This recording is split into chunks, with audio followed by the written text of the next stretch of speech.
इसलिए ध्यान रखने की बात है कि आपको अच्छी आदतों को जो आपने ली हैं, सीखा है इतने समय से, उनको संवार के रखना है, सजा के रखना है, उनको बना के रखना है, उनकी ग्रोथ रखना है। और आप परीक्षार्थी नहीं विद्यार्थी रहेंगे। फर्क क्या है परीक्षार्थी और विद्यार्थी में? परीक्षार्थी परीक्षा के लिए पढ़ता है, एग्जाम देता है, अच्छे मार्क्स लेता है और निकल जाता है, और वो कंसेप्ट उसको याद नहीं रहता। वो तो परीक्षार्थी है। और विद्यार्थी में आपने एक चीज सीखी, एग्जाम भी दिया, अच्छे मार्क्स से क्लियर भी किया, लेकिन उस कंसेप्ट को लेकर के आप आगे चले। P, positive attitude, planning, preparation, ठीक से तैयारी करनी है, प्रैक्टिस, खूब अच्छा अभ्यास करना है, एंड फाइनली परफॉर्म करना है। ये 5P, और ये फर्टिलाइजर फॉर्मूला है। जिस भी एक्टिविटी में आप इस 5P के साथ जाओगे, उसमें आप कमाल करोगे। तो जब हम सीखते हैं गाड़ी चलाना, तो एक बार सीखते हैं और जिंदगी भर हमारे काम आती है। तो पढ़ाई में भी जो कंसेप्ट्स हैं, उनको आपने जो सीखना है, उनको आगे कैरी फॉरवर्ड करना है, खासतौर से की पॉइंट्स को। वो बार बार उसको भूलना नहीं है। जब बस में सफर करते हैं ना, तो ड्राइवर को छोड़ करके बाकी सब लोग झपकी लेते हैं, नींद आती है, उसको नहीं आती। क्यों नहीं आती? क्योंकि उसका ध्यान होता है, उसको चलाना होता है। तो बच्चे पूछते हैं, सर पढ़ाई में तो मन नहीं लगता, थोड़ी देर पढ़ने बैठते हैं तो नींद आने लगती है। मैंने कहा, भाई तुम तो सवारी बन करके पढ़ रहे हो, अब तुम ड्राइवर बन करके पढ़ो तो फिर देखना नींद कैसे आती है। तो अपना माइंडसेट चेंज करना है।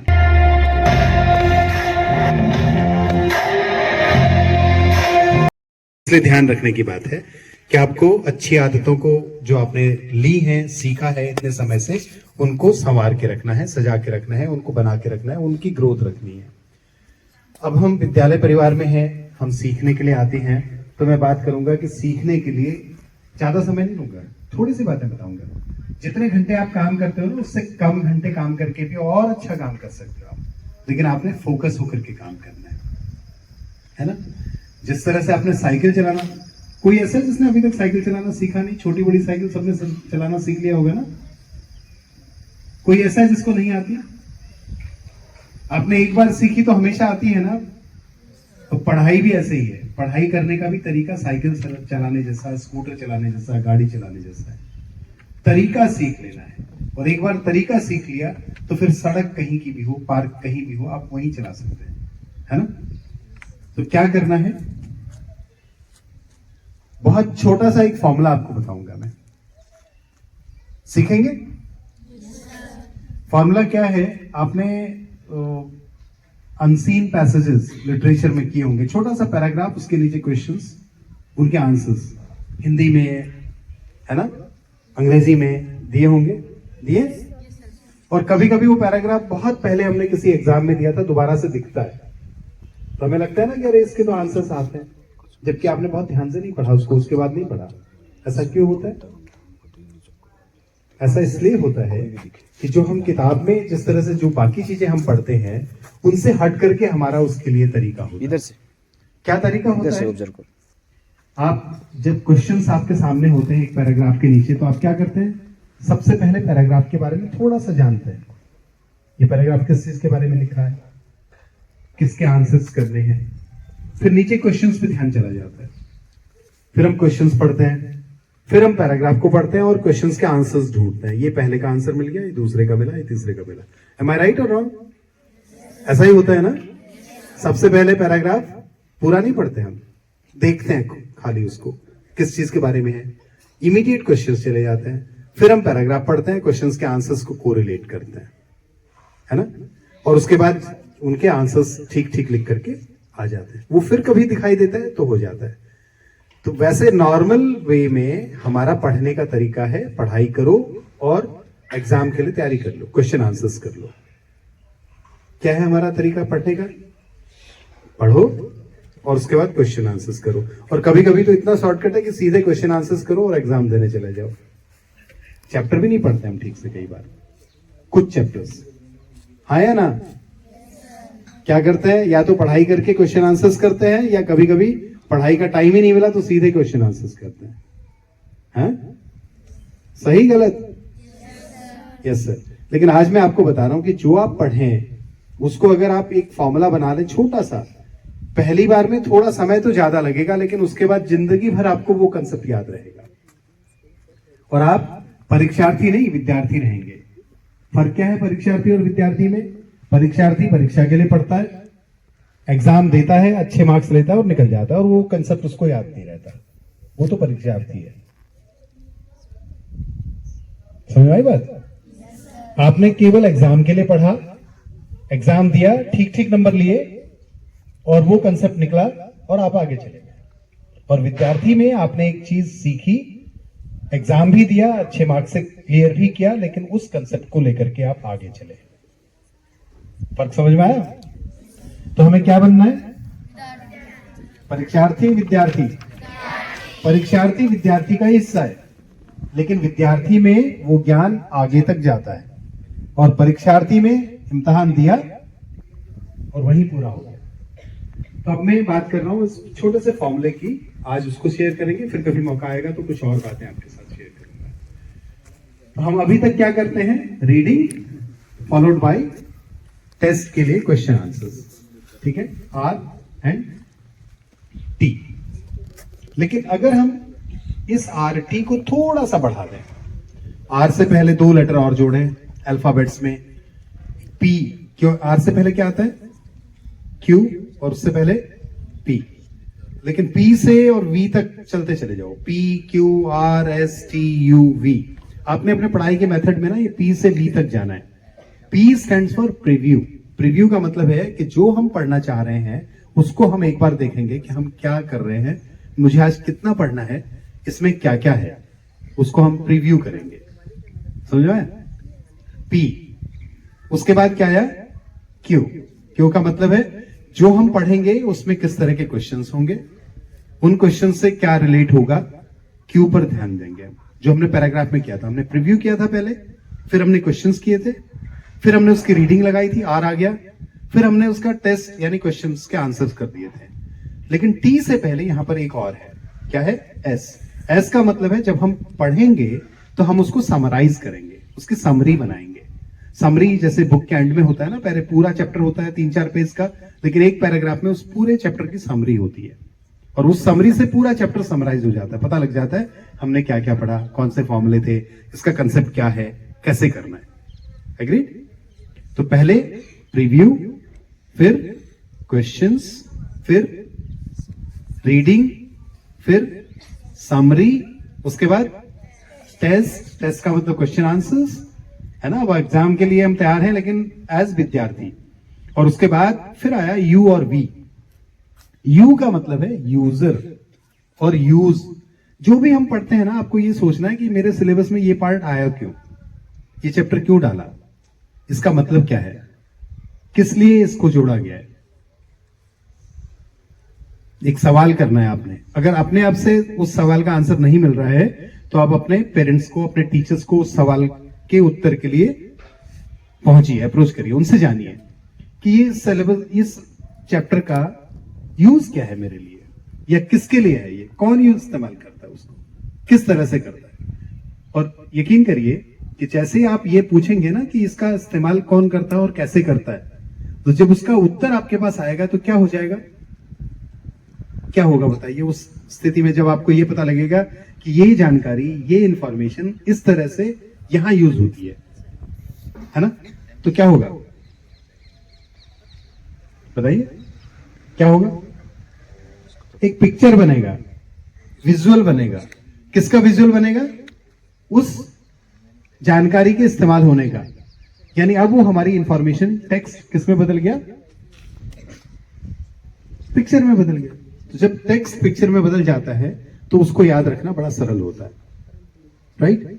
तो हम देखेंगे एक फॉर्मूला हमने सीखा, पी से वी तक के सीधा सीरियल नंबर से अल्फाबेट है, और वही क्रम हमारी स्टडी का है। पहला लेटर क्या है? पी। पी का मतलब प्रीव्यू। प्रीव्यू का मतलब ये जानना कि हमने क्या पढ़ना है, उसमें क्या क्या है और क्या इंफॉर्मेशन है। क्यू का मतलब क्वेश्चंस। इसके बाद कौन से क्वेश्चंस हैं, उनके आंसर्स क्या होंगे, किस तरह से होगा। इसके बाद आर। आर का मतलब रीडिंग, पढ़ना है सर, और ध्यान से पढ़ना है, ठीक है। उसके बाद जो हमने पढ़ा उसको समराइज कर लेना है। जो हमने पढ़ा उसको हमने समराइज कर लेना है, समरी बना सकते हैं। और समरी बनाइए ऐसे कि खुद समरी बनाइए और उसमें जो गैप रह गए हैं उनको किताब की मदद से पूरा कर लीजिए। और जब आप ऐसा करते हैं तो उस जानकारी को हम लंबे समय तक याद रख लेते हैं। ठीक है, उसके बाद आप क्वेश्चन आंसर्स करो। और सबसे ज्यादा इंपॉर्टेंट क्या है, यूज, यूजर और वी विजुअलाइजेशन। जिस कंसेप्ट को हम पिक्चर में बदल सकते हैं उसको याद रखना बहुत आसान होता है। याद रहेगा? हाँ? पढ़ना कैसे है, जैसे हम स्किल सीखते हैं ना, ड्राइविंग, साइकिलिंग, मोटर चलाना, गाड़ी चलाना, स्कूटर चलाना, ऐसे ही है। एक बार सीखना है और उसके बाद जिंदगी भर इस्तेमाल करना है। तो आपसे चीजें रट्टा नहीं मारनी, समझ के करनी है ना? करेंगे? बहुत अच्छे। और दूसरा क्या है, एक और छोटा सा फॉर्मूला आपको बताता हूं कि हम लोग अल्टीमेटली जब हम ऐसा कुछ करते हैं तो हमारी बारी आती है परफॉर्म करने की। बहुत अच्छा, हम सब चाहते हैं अच्छा परफॉर्म करें। अच्छी परफॉर्मेंस कैसे आती है? अच्छी प्रैक्टिस से। किससे आती है परफॉर्मेंस? किससे आती है? प्रैक्टिस से। प्रैक्टिस कब हम कर सकते हैं? जब हम प्रिपेयर करें, तैयारी करें। तैयारी के बाद ही प्रैक्टिस करेंगे ना। प्रैक्टिस से पहले क्या चाहिए? प्रिपरेशन। और प्रिपरेशन करने के लिए क्या चाहिए? प्लानिंग। कैसे करेंगे, कौन कराएगा, क्या करना है, कितने समय में करना है, ये सब किस चीज का पार्ट है? प्लानिंग का। और इस प्लानिंग के लिए क्या होना चाहिए? एक एटीट्यूड, पॉजिटिव वाला। मुझे करना है, मैं कर सकता हूं, आई कैन डू इट, करके दिखाऊंगा, बहुत अच्छा करना है। इस एटीट्यूड के साथ स्टार्ट करना है। तो मैंने कितनी चीजें बताई आपको? 5 वर्ड्स बता दिए। हमने क्या करना है? परफॉर्म करना है। कैसा परफॉर्म करना है? बहुत अच्छा परफॉर्म करना है ना? उसके लिए क्या करना है आपको? अच्छी प्रैक्टिस करनी है। अच्छी प्रैक्टिस कब होती है? जब हम अच्छे से तैयारी कर लें, है ना? जैसे आप एनुअल फंक्शन के लिए तैयारी करते हैं तो आपने देखा होगा एनुअल में क्या करते हैं आप? बहुत बढ़िया से काम करते हैं कि नहीं करते हैं? तो वही सब आपने देखना है कि बहुत अच्छे से तैयारी करें आप, है ना? तो उसके लिए खूब बार करते हैं आप, खूब अच्छी प्रैक्टिस करते हैं। तो किसी भी, कुछ भी करें आप, चाहे आप एकेडमिक्स में करें, चाहे आप किसी और को करिकुलर एक्टिविटी में करें, जो भी परफॉर्म करना है उसके लिए अच्छी प्रैक्टिस करें, अच्छे से प्रिपेयर करें और अच्छी सी प्लानिंग उसके लिए करें। और अपना एटीट्यूड कैसा रखें? पॉजिटिव रखें। इन सभी जो वर्ड्स हैं, 5 वर्ड थे ये, एक हाथ के जैसे फिंगर्स है ना, उनमें गिन सकते हैं। पॉजिटिव एटीट्यूड, बोलिए मेरे साथ, पॉजिटिव एटीट्यूड। अगर कुछ निगेटिव अगर कहते हैं आपको तो आपने उसको इग्नोर करना है। आपने अपने आप को निगेटिव लोगों से दूर रखना है, अलग रखना है। आपने हमेशा पॉजिटिव रखना है और ये फीलिंग रखनी है कि अगर मैं काम कर रहा हूं तो मुझे अच्छा रिजल्ट मिलेगा। If I work I will get good result, है ना? ये एटीट्यूड रखना है कि काम करेंगे तो कैसे नहीं मिलेगा भाई। एंड देन एक अच्छा सा प्लान बनाना है, planning. P, positive attitude, planning, preparation, ठीक से तैयारी करनी है, प्रैक्टिस, खूब अच्छा अभ्यास करना है, एंड फाइनली परफॉर्म करना है। तो क्या हो गया? ये 5 पी हैं। क्या है ये? 5 पी। और ये फर्टिलाइजर फॉर्मूला है। जिस भी एक्टिविटी में आप इस 5 पी के साथ जाओगे उसमें आप कमाल करोगे। तो आप कमाल करने के लिए तैयार हो? तो एक बार मेरे साथ पूरे 5 पी दोहराएंगे। पहला पी क्या है? Positive attitude. दूसरा पी प्लानिंग। तीसरा प्रिपरेशन। चौथा प्रैक्टिस। और पांचवा परफॉर्मेंस। तो अपना एटीट्यूड पॉजिटिव रखो, एक बहुत अच्छी प्लानिंग रखो, उसके हिसाब से प्रिपेयर करो अपने आप को, खूब प्रैक्टिस करो। प्रैक्टिस का मतलब 1-2 बार नहीं, बिना गलती के 5 बार 10 बार कर लेना, वो प्रैक्टिस है। जब आप बिना गलती के 3 बार 4 बार 5 बार, एक बार बिना गलती के कर लिया तो दूसरी बार जब आप करने जाओगे इस बात की गारंटी नहीं है कि फिर बिना गलती के कर पाओगे। तो आपको कम से कम 3 4 5 बार करके देखना है कि कोई गलती नहीं हुई। Then it is called practice, right? और फिर उसके बाद फाइनली जब आपका टर्न आए परफॉर्म करने का तो परफॉर्म वेल, एक्सेलेंट, राइट? तो ऑल द बेस्ट विशेस कि आप एक अच्छे परफॉर्मर बने अपनी जिंदगी में। खूब अच्छा परफॉर्म करें, जो जो भी प्लेटफॉर्म आपको मिले उसमें अपना, अपने परिवार का और अपने स्कूल का नाम रोशन करें। कि जो हम सीखते हैं ना, जैसे मैंने आपसे भी बात कहा था कि विद्यार्थी और परीक्षार्थी का जो फर्क है, तो जब हम सीखते हैं गाड़ी चलाना तो एक बार सीखते हैं और जिंदगी भर हमारे काम आती है। तो पढ़ाई में भी जो कंसेप्ट्स हैं उनको आपने जो सीखना है उनको आगे कैरी फॉरवर्ड करना है, खासतौर से की पॉइंट्स को, वो बार बार उसको भूलना नहीं है। अगली क्लास में जाकर के क्या हो जाता है कि अरे एग्जाम तो दिया हमने, ये क्लास तो अच्छे से पास कर ली, लेकिन जो पिछले पढ़े हुए कंसेप्ट्स हैं वो नहीं आते हैं। तो अभी आप थोड़े समय के बाद ही अगली क्लास में जंप करोगे, तो इस क्लास में जो आपने की पॉइंट्स सीखे हैं उनको आपने आगे लेकर के जाना है, ताकि वो आपके पास हमेशा के लिए आपके साथ रहे। जो आपकी की लर्निंग्स हैं, जो आपके की पॉइंट्स हैं, की लर्निंग्स हैं, उनको आपने कैरी फॉरवर्ड करना है। खाली एग्जाम तक के लिए तैयारी नहीं करनी है। बात समझ में आ रही है? और ये कैसा है, उस स्किल की तरह से जैसे गाड़ी चलाना हमने सीख लिया ना एक बार, तो 2-4 महीने हम ना भी चलाएं तो उसके बाद फिर पकड़ लेंगे, फिर चला लेंगे, कोई दिक्कत तो नहीं आती। लेकिन किताब 2-4 महीने अगर बंद कर दी हमने और फिर खोली तो फिर लगता है कि सब चला गया, वो तो पता नहीं कहां था। क्यों? जब बस में सफर करते हैं ना, तो ड्राइवर को छोड़ करके बाकी सब लोग झपकी लेते हैं, नींद आती है, उसको नहीं आती। क्यों नहीं आती? क्योंकि उसका ध्यान होता है, उसको चलाना होता है। बाकी तो हम लोग जैसे कई बार एग्जाम में, कई बार मैं जब कहीं इस तरह से जाता हूं तो बच्चे पूछते हैं सर पढ़ाई में तो मन नहीं लगता, थोड़ी देर पढ़ने बैठते हैं तो नींद आने लगती है। मैंने कहा भाई तुम तो सवारी बन करके पढ़ रहे हो, अब तुम ड्राइवर बन करके पढ़ो तो फिर देखना नींद कैसे आती है। तो अपना माइंडसेट चेंज करना है आपको। जब आप अपने लिए खुद काम करने लगते हैं, ड्राइवर बनने का मतलब है खुद के लिए खुद काम करना। पढ़ाई में ऐसे जब हम दूसरे के हिसाब से, जबरदस्ती नहीं करना है काम को, जबरदस्त करना है। अभी हम कहें पढ़ो पढ़ो पढ़ो तो ये जबरदस्ती हुई। जब तुम कहोगे मुझे पढ़ना है तो वो क्या होगा? जबरदस्त होगा, है ना? तो हमें मतलब ये तुम्हें संदेश देना है कि तुमने जबरदस्ती पढ़ाई नहीं करनी है, लेकिन क्या करनी है? तो कितने लोग जबरदस्त पढ़ाई के लिए तैयार है? अरे वाह, वेरी गुड। तो मैं इसी उम्मीद के साथ कि आप वाकई जबरदस्ती नहीं जबरदस्त ढंग से पढ़ोगे, मैं अपनी वाणी को विराम देता हूं और बहुत बहुत धन्यवाद देता हूं यहाँ। हाँ तो बच्चों 5P का फॉर्मूला याद हो गया बेटा? यस। तो 5P means practice makes a man perfect, is it? If you are doing practice you become a perfect, is it? तो एक छोटी सी एक्टिविटी करें, है ना? थोड़ा सा मोनोटोनस हो गया है तो एक छोटी सी एक्टिविटी करेंगे so that you become so energetic, so enthusiastic and enjoyable. So you all of you stand up first of all. Very good. That's really great. ऐसे बच्चे जो बिना आवाज के उठ जाएं, है ना? मैंने सिर्फ स्टैंड अप कहा था और आपने स्टैंडिंग पोजीशन ही ली। Stand it is. Attention. Stand it is. Attention. Stand it is. Attention. बहुत तेज। ये 750 बच्चे हैं, जो 750 बच्चों की एक साथ आवाज आनी चाहिए। Again I'll tell you. Stand it is. Attention. Very good. So there is a one activity. One is a cheering clap and another is a applaud clap. Fine. Two types of clapping जो आप कर चुके, but थोड़े से system में change होगा।